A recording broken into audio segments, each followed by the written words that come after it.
أعوذ بالله من الشيطان الرجيم. بسم الله الرحمن الرحيم. قل أعوذ برب الناس، ملك الناس، إله الناس، من شر الوسواس الخناس الذي يوسوس في صدور الناس من الجنة والناس. صدق اللہ العظیم. سورہ الناس آپ کے سامنے تلاوت کی. نبی صلی اللہ علیہ وسلم کے بارے میں آتا ہے کہ نبی صلی اللہ علیہ وسلم پر جادو کر دیا گیا تھا، اور جادو کے اثر سے بعض کا آپ یہ محسوس کرتے تھے کہ میں نے یہ کام کیا ہے، اور وہ آپ نے کیا نہیں ہوتا تھا. یا آپ فرماتے تھے کہ میں فلاں زوجہ محترم کے پاس سے ہو آیا ہوں، اور وہ وہاں سے ہو کر نہیں آئے ہوتے. تو تھوڑی سی جو ہے آپ یعنی بھول جو ہے آپ کے اندر پیدا ہو گئی. تو اللہ تبارک و تعالیٰ نے آپ صلی اللہ علیہ وسلم پر ان صورتوں کو نازل فرمایا، اور بعض کہتے ہیں کہ یہ صورتیں پہلے نازل ہو چکی تھیں، اور آپ کو حکم دیا گیا کہ آپ ان صورتوں کو اپنے اوپر پڑھیں.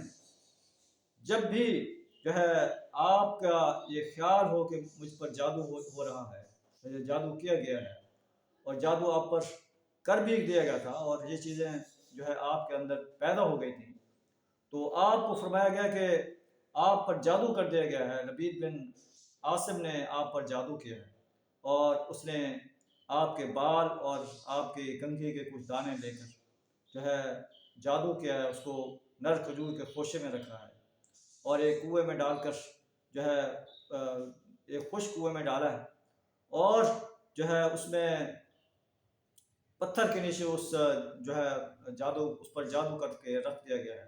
تو آپ صلی اللہ علیہ وسلم کو سارا یہ واقعہ جو ہے بتایا گیا، اور آپ صلی اللہ علیہ وسلم نے صحابہ کرام کو بھیجا، پھر خود بھی وہاں گئے، اور قل اعوذ برب الفلق، قل اعوذ برب الناس کی آیات پڑھتے چلے گئے، اور اس میں گرہیں بھی ڈالی ہوئی تھیں، اور اس طرح گرہ کھلتی چلے گی، اور نبی صلی اللہ علیہ وسلم بالکل جو ہے وہ اس جادو کے اثر سے جو ہے آپ کو خلاصی ملی. تو نبی صلی اللہ علیہ وسلم پر بھی جادو کا اثر اتنا ہو گیا. اس کے بعد جادو ایک حقیقت ہے کہ انسان پر اثر کر سکتا ہے، لیکن اثر اس وقت کرتا ہے جب اللہ کی طرف سے جو ہے اجازت ہو، اللہ کا اذن ہو. اللہ کے اذن کے بغیر کوئی جادو انسان پر جو ہے اثر نہیں کر سکتا، کوئی طاقت انسان کو نقصان نہیں پہنچا سکتی.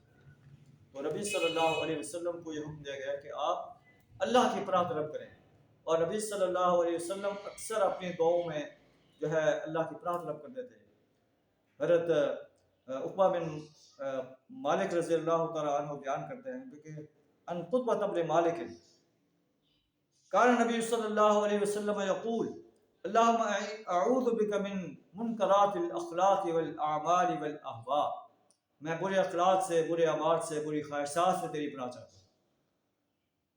ایک اور مقام پر ہے اللہم انی اعوذ بک من شر سمعی ومن شر بصری ومن شر لسانی ومن شر قلبی ومن شر منیجی.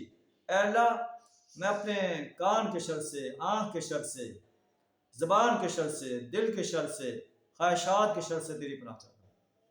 اللہم انی اعوذ بک من العجز والکسل والجبن والحرم والبخل واعوذ بک من عذاب القبر ومن فتنة المحیا والموات.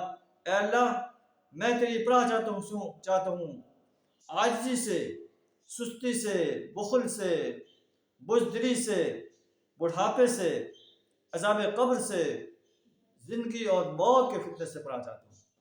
اللہ سے دعا ذرا ہمیں بھی ایسے ہی جو ہے اپنی ذات سے دعا مانگنے کی توفیق عطا فرمائے، اپنی پناہ طلب کرنے کی توفیق عطا فرمائے. وآخر دعوانا الحمد للہ رب العالمین.